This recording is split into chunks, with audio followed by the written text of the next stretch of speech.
Okay, so start po tayo dito sa crop example natin. As you can see, meron po tayong patterns dito ng layout. So we have department A, B, C, D, E, and F. So parehas po siya ng number ng layouts and then kung gaano kalaki yung per department. But in terms of cost, as you can see, yung atin pong initial layout, ang total cost natin dyan ay 20,100. And then yung atin pong total cost for the second pattern or second layout is 14,390.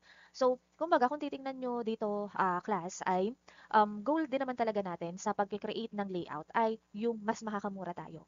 In terms ng material handling cost, in terms ng, yes, mainly doon sa material handling cost and yung sa mga transferring nga po ng loads or ng product. So, yun ang tinitingnan natin dito. It is very important din po yung manpower natin, yung oras, kasi palagi pong may equivalent cost yan. So, ngayon, as you can see, sabi ko nga, parehas lang yung department nito, pero magkaiba yung nagiging total cost ng dalawang layout na to. So, ngayon, paano ba tayo magka-come up po sa mas maliit na cost ng layout? So in CRAP or the computerized relative allocation of facilities technique, so it is used for the improvement of an existing facility. So para magkaroon ng comparison. So dapat i-assess mo din kung ano yung current layout and then from that current layout ay magkakaroon ka ng information about the distance and then yung sa cost. So with that ay pag nag-create ka po ng other layout using the CRAP system ay mako-compare mo yung effectiveness in terms of cost. Okay? So wherein dito po ay ang goal nga natin is to minimize the transportation cost or the handling cost. Dito sa atin pong transportation cost, ang atin pong mga kailangang variables is the flow, the unit cost, and distance. So mainly, the goal is to minimize the transportation cost and how we can compute for the transportation cost. Summation of the flow times unit of cost times distance. But in here, ang assumptions po natin is moving costs are not dependent on the equipment utilization. And then moving costs are linearly related to the length of the move. So magkailangan na magkaroon tayo ng assumptions kasi syempre talaga nagbabari naman per manpower, per machines na ginagamit natin. May variation pa din dyan in terms of time and cost. So ngayon, ang assumptions natin ay palagi nakabase lang tayo doon sa distance. So kahit magkakaiba yung workers natin, magkakaiba yung machines na ginagamit natin or yung transporting material na ginagamit natin, the assumptions po ay palaging related lang sa length. Kung pare-pares naman yung length niya, yun lang yung magiging reference po natin doon. And then, distance metric uses directly linear distance between the department centroids. So we need to determine po yung centroids or yung center ng per department. And then yun po yung gagamitin natin as multiplier po natin doon sa flow and unit cost. And then, as input, ang kailangan din po natin dito is the prompt to chart or the FT chart. So wherein, nakalagay po doon yung ating loads na tinatransfer per department. And then department shapes are not restricted to the rectangular ones. But initially class, ang i-discuss lang natin or yung focus lang po natin ay ang shape po ay in rectangular or rectangle, yung shape ng ating magiging area. Kasi class, kumbaga, nasa basic pa naman nga tayo, mahirap din kapag irregular shape po. Mas mahirap mag-determine ng centroids. So, doon muna tayo sa rectangular. Tapos ay, kapag kaya nyo na, alam na ninyo yung foundation, alam nyo na yung basic. So, kapag irregular na yung shapes, you can use the softwares naman. So, unfortunately nga lang class, wala tayong resources ngayon para makapag-provide ako sa inyo ng mga softwares na po pwede natin magamit to compute po para dito. Yung mas madaling way sana. Kasi usually yun po ay may bayad yung mga softwares na yun. So wala tayong resources as of now, si university or yung ating department para dito. Pero at least, pwede ko namang ituro sa inyo yung basics. Okay? So, ito yung procedure po natin. So, the first one is to determine the department centroids, calculate direct linear distance between the centroids, calculate the transportation cost for the layout, consider the department exchange of either equal area departments or department sharing a common border. So, kapag class natapos tayo dito sa step 3, na-compute na natin yung transportation cost. Now, ibig sabihin may layout na tayo noon. Makikita natin kung ano po yung departments na mayroong malaking cost. And those department po na may malaking transportation cost, yung pwede natin galawin or i-exchange para po magkaroon tayo or malesen natin yung ating transportation cost. Kumbaga dito, more on trial and error po talaga kapag manual natin gagawin. So, hanggang sa makuha natin yung sa tingin natin ay okay ng cost and also ay yung ma-approvean ng ating management. So kasi, kagaya ng sabi ko sa inyo last time, hindi naman palaging cost lang yung consideration natin. Pero unlike po ng process-oriented layout na we can determine yung least cost, dito class ay hindi naman necessarily na umabot tayo doon sa trial and error na makukuha natin yung least cost. As long as na acceptable na po sa management, and then okay siya with the other considerations, we can accept na po yung layout. Okay? And then for the next one, determine the estimated change in transportation cost of each possible exchange and select the departmental exchange that offers the greatest reduction in transportation cost and repeat the procedure for the new layout until no interchange is able to reduce the transportation cost. Pero actually class, kapag po system yung ating ginamit ay usually ang makukuha na natin ay yung pinaka-okay na layout. So ngayon, ang mangyayari na nga lang ay kailangan natin siyang i-revise hanggang sa magtugma na yung ating criteria for the transportation cost and the other considerations for the design. Okay? So, let's continue dito sa ating example. So, example natin, meron daw tayong facility with 7 departments wherein yung carrying cost po natin per material is $1. So, ito ay para sa lahat na ng atin pong mga loads. And then, yung each grid size natin ay 20 by 20. So, meron tayong total na 72,000 square meter. So, kung ang area po ng grid size natin ay 20 by 20, ilan daw pong grid tayo meron sa given total area? So, yung 20 by 20 natin, ang area niya ay 20 times 20, we have 400. So, yung ating 72,000 divided by, sorry, 72,000 divided by 20 by 20, ano pong ating answer? Meron daw tayong total na 180 grids. Okay? Yung grids po na tinutukoy natin ay yung per box dyan. Ayan. So, yung kada box daw natin ay 20 by 20 or 400 square meter.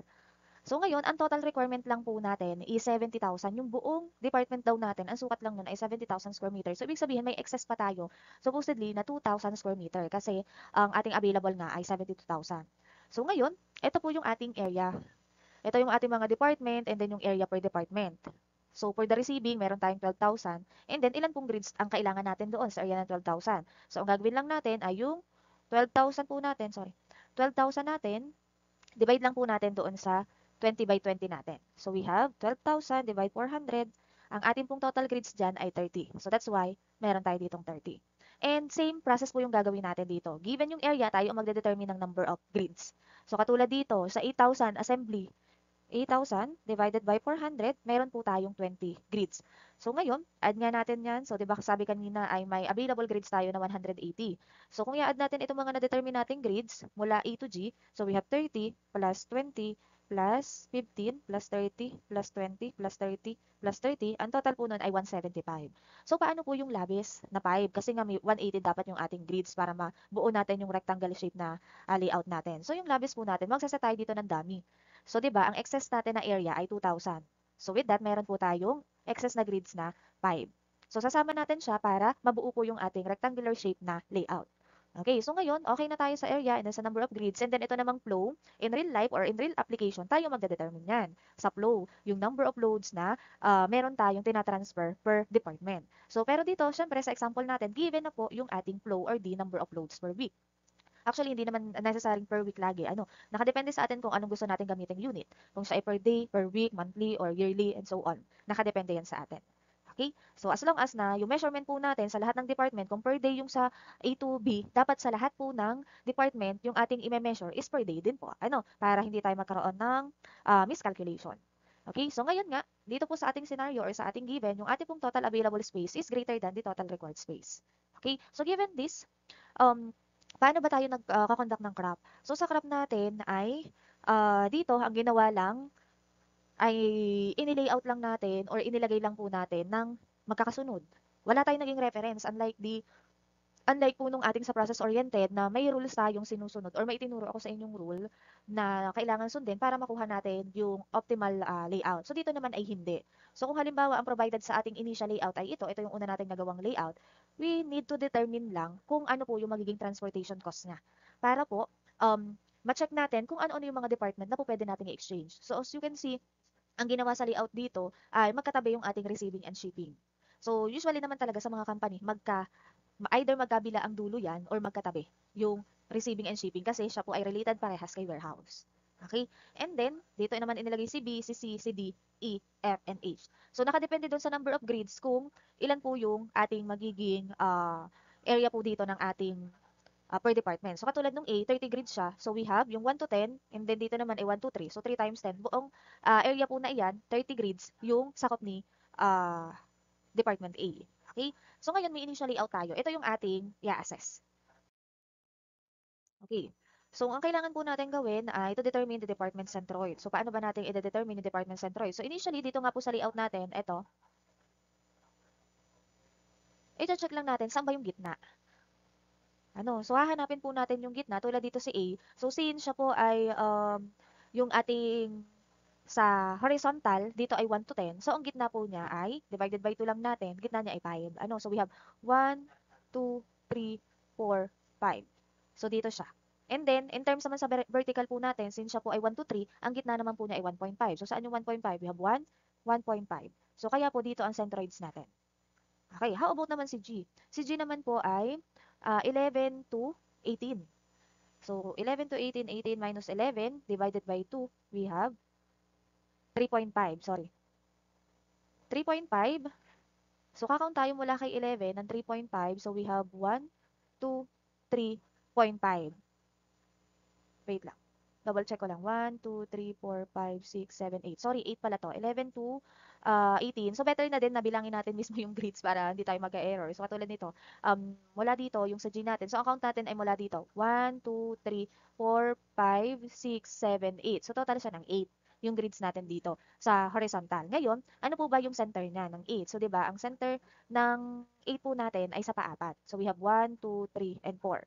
And then, ngayon po ay um, meron tayo dito sa G na irregular shape. So, as you can see, kaya hindi po siya tamang-tama dito sa ating paapat. Kasi nga po, irregular shape tayo. Ngayon ay iba po yung way natin to compute yung centroids para po dito sa ating irregular shape. So, actually, ginawan ko po siya sa Excel. Mahirap nga lang i-share dito sa recorded po yung Excel file natin. So, siguro check natin doon sa susunod na slide po natin para mas madali po natin ma-determine yung ating mga centroids.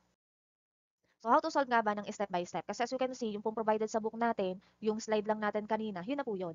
Nakalagay na agad doon. Pero yung step by step ay hindi po na-discuss kung paano talaga or yung detailed na visualization kung paano i-solve using the graph. So ngayon, ang ating pong first step is to determine yung department centroids nga po natin. Yung rectilinear distance between the centroids as well. So paano po natin i-determine? So dito, yung una nga po natin, ulitin ko ha, yung diniscuss ko kanina. Sa A natin, in terms of X, yung horizontal po natin, ay we have here 1, 2, 3, 4, 5, 6, 7, 8, 9, 10. So, since 10 po yan, yung center po natin ay sa 5. Ano? However, meron pa tayong y. Sa y naman po natin ay meron tayong 1, 2, 3. And then, ang center po natin dyan, since 3 yan, 3 divided by 2, we have 1.5. So, kaya po, meeting point ng 5 and 1.5 ay dito. Ayan. So, focus muna tayo doon sa mga regular shapes. Okay? So, dito naman sa B, paano naman po natin i-determine? So, tama tayo dito, 5 and 1.5. Next, sa B naman po ay, we have here 1, 2, 3, 4, 5. So, 5 divided by 2, we have 2.5. So, dito siya. Okay? And then, in terms naman po ng ating vertical, in terms of Y, we have here, so meron na tayo ditong 3, 4, 5, 6, 7. So, 7 divided by 2, we have, anong meron tayo? 3.5. Sorry, mula pala dito, 1,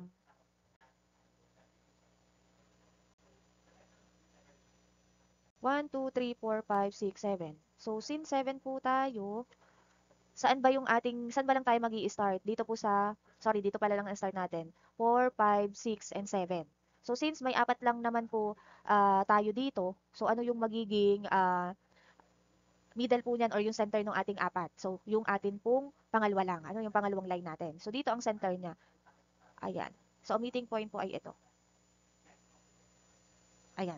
And then, yung next natin yung sa C naman. So, in terms of X, meron lang tayong 1, 2, 3, 4, 5. So, since 5 yan, nasa sa 2.5 yung ating center. And then, ito naman, we have 1, 2, 3. Sa 1.5 naman yung ating center. So, ang meeting point natin ay ito. Yan. And then, ano pa? So, paano naman po yung mga irregular shapes? Okay na tayo sa A, B, and C. Okay, sorry, hindi ko pala na-discuss yung sa C natin. Eh, di ang atin pong magiging X value is 7.5. Ano, ito, 7.5 po siya. Katapat siya ng, ito kasi ang pa 7, tapos ito ang pa 8. Nasa gitna siya ng 7 and 8. So, siya po ay, huwag kayong malilito ha, yung nasa taas nating mga values. Basta bilangin nyo lang yung nasa guhit para po hindi kayo malito. Ano, so, since siya po ay nasa gitna ng pa 7 at pa 8 na line po natin, so, ibig sabihin, ang value ng x natin ay 7.5. And then, yung sa y naman po natin, since siya naman po ay nasa 1, 2, 3, 4, in between naman po siya ng 4 and 4th and 5th line natin. So, ibig sabihin siya po ay 4.5. Okay? And then, next po natin, paano naman po yung mga irregular shapes natin? So, kapag irregular shapes po, kailangan natin ma-determine yung area.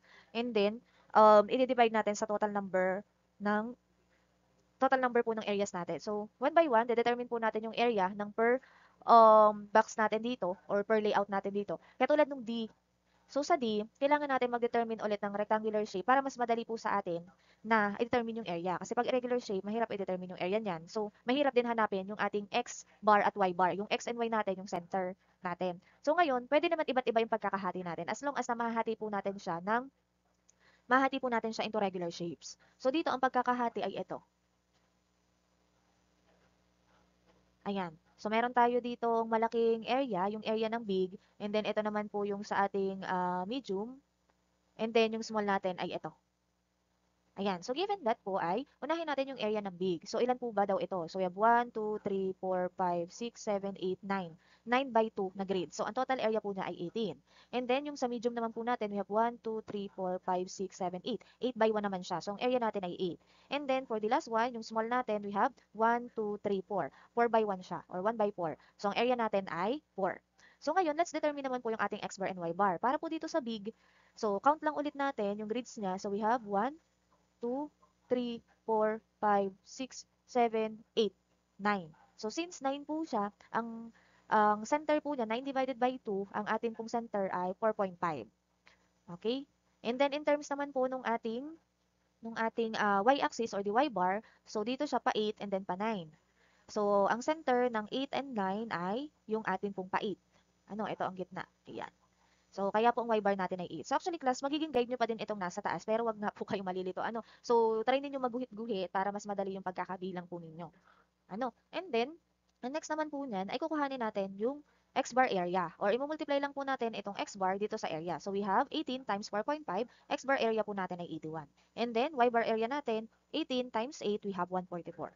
Yun na po yung area ng ating big rectangle. How about the medium? Itong nasa baba. So, siya naman po ay in terms of x, we have 1, 2, 3, 4, 5, 6, 7, 8. So, ang atin pong midpoint dyan o yung center niyan ay 4. And then, next naman po natin ay in terms naman po ng y-axis or yung sa y-bar natin. So, siya naman po ay in between ng 9 and 10. So, ano pong in between ng 9 and 10? 9.5.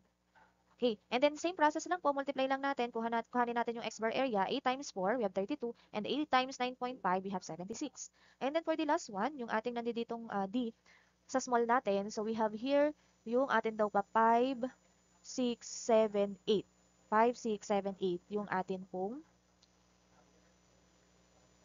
sorry, dito pala ang 5. 5, 6, 7, 8, 9. So ano po yung center ng 5, 6, 7, 8, 9? So 'di ba po 7. Okay? And then yung next naman po natin, yung center daw naman po ng pa 6 and pa 7. So ang in between po noon ay 6.5 or yung midpoint po ng dalawang yun ay 6.5. And then multiply lang po natin, we have 7 times 4, 28 and then 6.5 times 4, 26. And we need to get po yung summation natin na ng per area natin, yung x bar and sa y bar. So once na na-determine na po natin yung summation for the x bar area, we need to divide lang po ito sa ating summation ng area which is yung 30. So 141 divided by 30, ang atin pong answer ay 4.7. And then, same po dito ng process sa y bar natin, 246 divided by 30, ang atin pong y value is 8.2. So ngayon, kung mapapansin ninyo class, kaya dito sa letter D natin, hindi natin malaman kung saan talaga yung center. Kasi biruin nyo, siya ay pa 4.7 and then pa 8.2. Ano, kapag irregular shape, pero pag gumagamit naman kayo ng software, madali yan ma-determine. Pero since tayo nga po ay manual computation, kaya po ganun yung nangyari. Ano? Okay, how about naman po pag letter, yung letter E, kasi irregular shape din siya. So, ang pagkakahati ko sa kanya ay ayan, itong nasa gitna, and then, dalawang small na rectangle. So, start natin yung sa area ng big. So, we have here 1, 2, 3, 4, 5, 6, 7, 8. So, since siya ay 8 by 2, ang total area po niya ay 16. And then, yung atin naman pong X bar, dito ay start po tayo ng, we have here 11, 12, 13, 14, 15, 16, 17, 18. So, kung i-count natin yun ay um, 11, 12, 13, 14, 15, 16, 17, 18. So, 8. And then, so since siya po ay 8, ang atin pong center dyan ay 4. So, from 10 dito, bago tayo mag-11, add natin yung 4, we have here yung x bar natin na 14. And then, yung y bar naman po natin ay 5. Bakit siya naging 5? Kasi in between, ito yung 5 natin. Dito yung 5. So, ano ba yung center nito? So, 5 and 6. Mula, ano tayo dito. So, ngayon ay, ang center po natin dito ay etong 5. So that's why yung ating pong y bar ay 5. So titingin pa din kayo dito, hindi po kayo magsisimula ng bilang ulit sa 1. So yes, magi-start kayo ng bilang ulit sa 1 kapag nandito po sa side, sa left side, yung mga kinukuhanan natin ng values. Pero kung siya po ay nasa sa right side, nag-start sa gitna yung shape natin, re-refer nyo po siya or gagamitin natin as reference itong ating mga values na nasa taas at nasa left side natin. Ano, continuous po yung counting natin. Okay? And then, kuhanin lang ulit natin yung area. We have 16 times 14, 224. And then, 16 times 5, we have 80. And then, for the area ng small naman natin, area ng small, dito ay, anong center ng dalawang ito? So, ito ay pa 11, ito ay pa 12. So, ang center po niya ay 11 in terms of x bar. In terms naman po ng ating y bar, so ano ang center nito? Ito po ay pa 1, 2, 3, 3.5 yung ating y bar. And then, last natin, yung nasa baba na in terms of x bar, ang atin pong center dito ay yung 17. And then, yung atin naman pong y bar dito, puntahan lang natin dito, 6.5 naman. So, hopefully nakikita ninyo. Yan, 6.5. Medyo malayo kasi, kaya mahirap guhitan. Yan, 6.5 po siya. And then, multiply lang po ulit natin. Kuhanin ulit natin yung area. And then, kuhanin yung ating summation. So, we have 280 divided by yung summation ng area natin na 20. And then, 100 divided by 20. So, with that, we have 14 and 5. Same process po yung gagawin natin dito sa F and then sa G. No need po na i-compute yung H. Kasi siya naman po ay dummy lang. Ano? So, ngayon, nakuha na natin. Step 1 pa lang yan, class. Step 1 pa lang po yun ang pag-a-assess natin ng layout using the crop. Na-determine na natin yung department centroid. So, ngayon, ano naman po yung ating step 2? Ang step 2 natin, class, using po yung flow na given sa atin, yung number of loads natin ay gagamitin natin siya as reference kung alin lang po yung kukumputan natin ng distance. So for example, alin lang ba dito yung may flow? Yung A to B, A to C, A to D, A to E, and A to F. So ibig sabihin, yung distance natin kailangan i-compute ay ito lang ding A to B, A to C, A to D, A to E, and A to F. Yung iba, no need na. Kasi again, katulad po nung sa ating process-oriented, kapag po zero yung ating flow or yung number of loads natin, ibig sabihin yan, wala na po sa equivalent cost. So ang kailangan lang natin i-focus ay yung may number of loads or yung may flow value tayo. Okay? So ngayon, paano po ba ma'am i-compute natin yung distance? Paano po nakuha yung mga 6, 5.5 and so on? So dito, ang formula po natin ay ito. So distance is equal to absolute value ng x sub I minus x sub j plus absolute value ng y sub I minus y sub j. So saan natin kukuhanin yun? So for example, yung ating A to B. A to B. So sabi, A hanggang B natin, paano makukuha? Absolute value daw ng, sa x muna tayo. Ang x po natin ay 5 minus 2.5 plus absolute value din daw ng y. 1.5 minus 5. So, ano po yung ating answer? So, kuhanin natin 5 minus 2.5.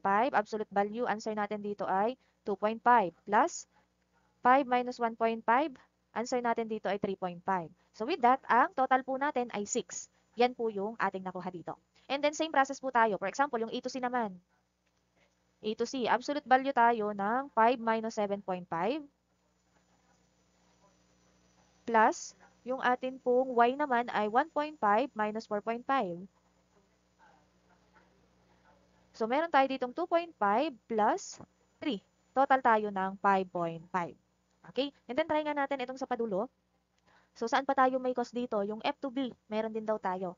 Ayan, F to B. So, try natin yung F to B. So, yung F natin ay 14. Absolute value ulit tayo minus. Yung B natin ay 2.5 plus yung sa y naman natin ay 7.9 minus 5.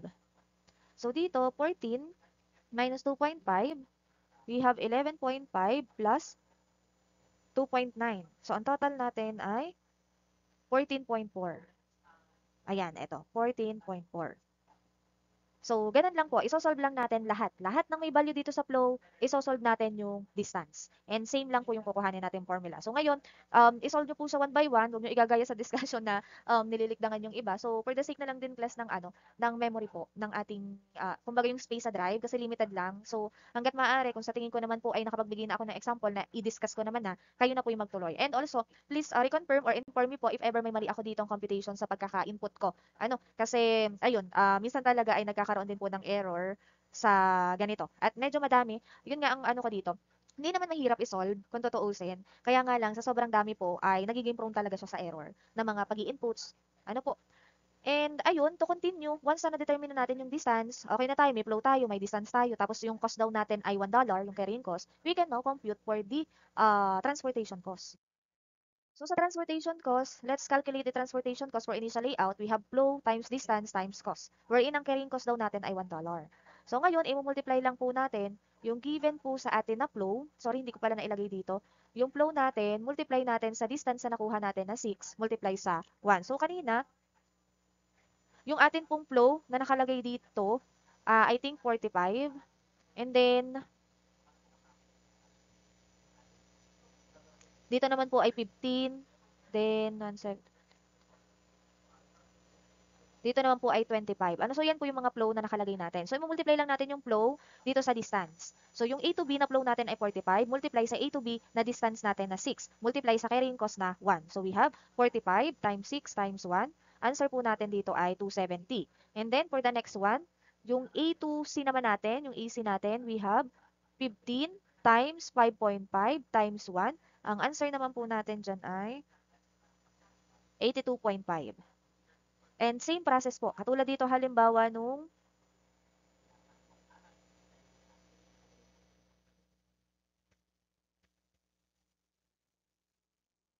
halimbawa ito pong D2E. Yung D2E natin ay meron tayong 12.5 times 35 times 1. So ang atin pong total cost doon ay 437.5.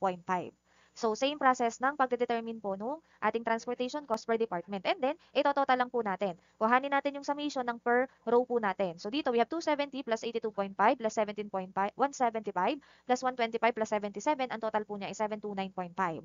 And then for the next row, we have 162 plus 287.5 plus 216. We have 665.5.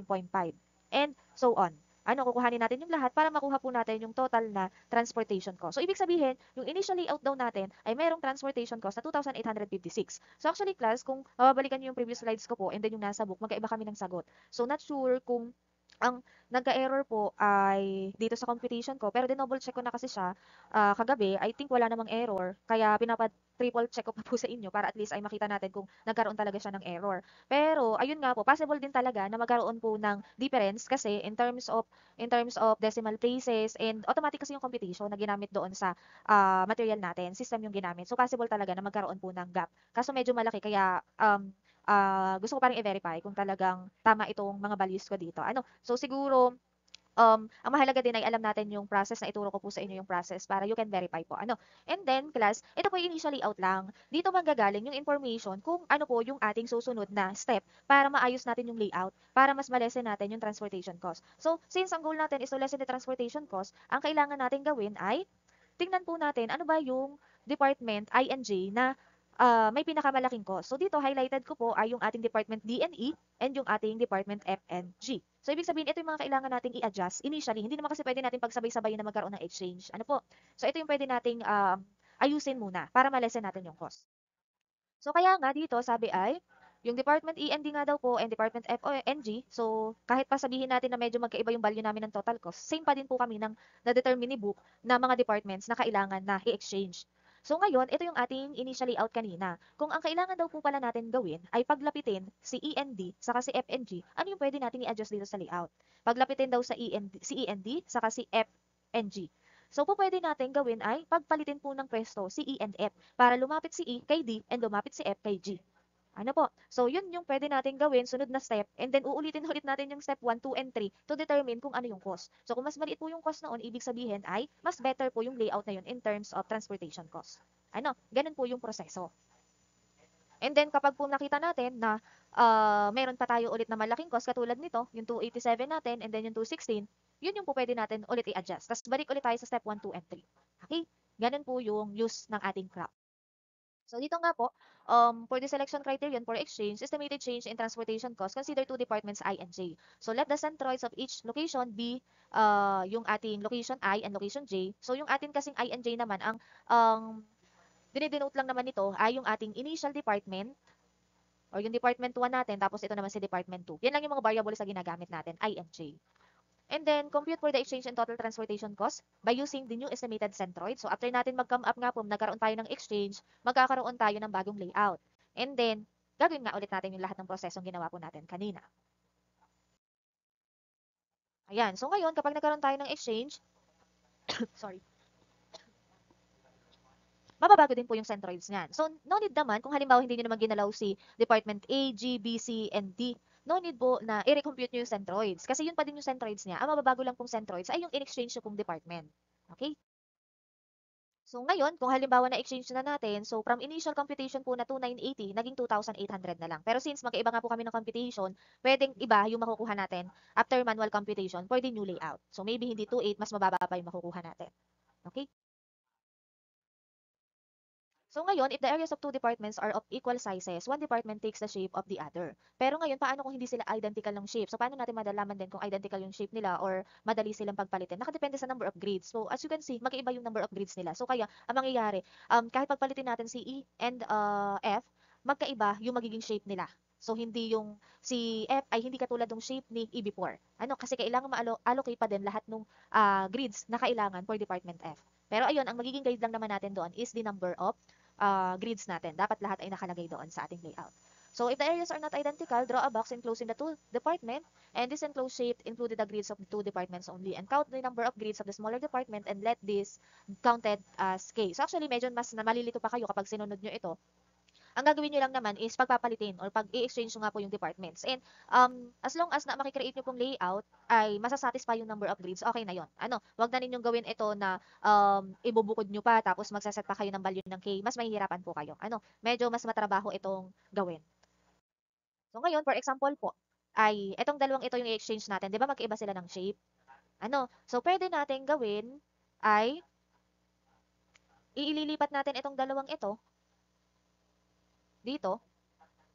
Ano, kasi pagpapalitin, kumbaga, i-adapt natin, kung same po sila ng number of grids, we can adapt, katulad nito, 1, 2, 3, 4, 5, 6, 7, 8, 1, 2, 3, 4, 5, 6, 7, 8. We can adapt po yung shape noong isang department. Ano, so katulad nito, itong yellow dito ay 8 grids din siya, pwedeng niyang gayanin yung shape nitong ating red na department.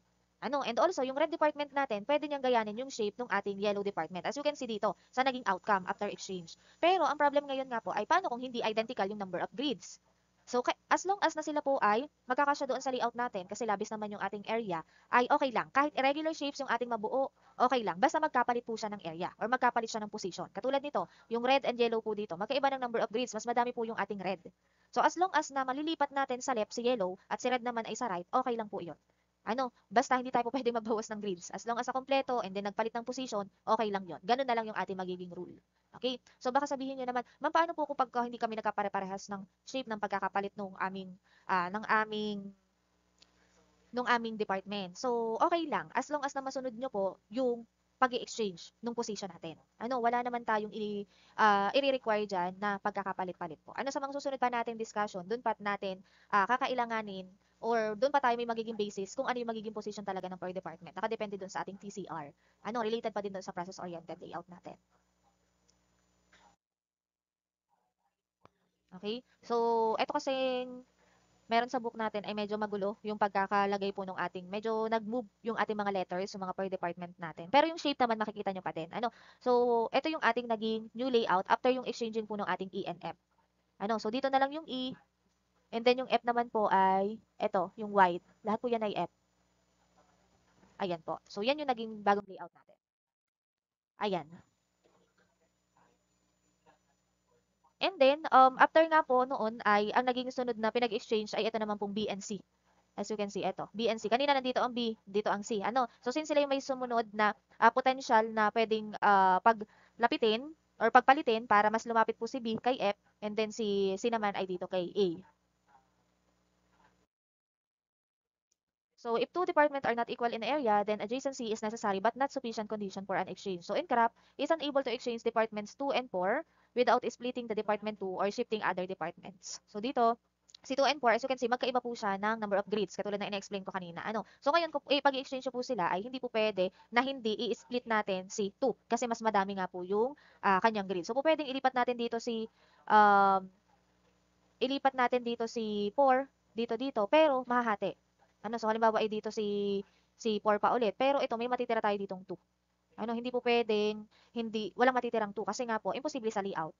Mahirap sa layout na magkaroon ng exchange para dito sa dalawang department. Pero possible naman siyang gawin. Ano? So for the crop approach, so crop is flexible with respect to department shapes, and Chewy crop is applicable only to rectangular facilities, yet using dummy extensions, we can still apply crop algorithm to non-rectangular shapes. And for the dummy department, so no need, to summarize na lang, no need na isama natin siya sa computation. Okay, so inilalagay lang natin siya doon to satisfy yung buong allocation ng area. And for the consequence, locally optimal solution only. So crop is a path-oriented method, so the final layout is dependent on the initial layout. So therefore, a number of different initial layouts should be used as input to crop procedure. Katulad kanina, ang naging reference lang natin kung ano yung magiging exchange natin is our initial layout. Pero, 'di ba, hindi naman limited doon sa ating na-provide kanina na initial layout, yung potential initial layout natin. Pwede pa tayo mag-create ng several initial layouts na pwede nating gawan ng or mag-undergo doon sa crop process natin. And then crop may lead to irregular shapes both for individual department and they can facility itself. So most of the time, a manual finishing must be done before presenting the crop output. It is not always possible to exchange two unequal size and adjacent departments without splitting the larger one. So, yun naman ay na-discuss na natin kanina. So, pinakita ko lang sa inyo yung consequence po using the crop method.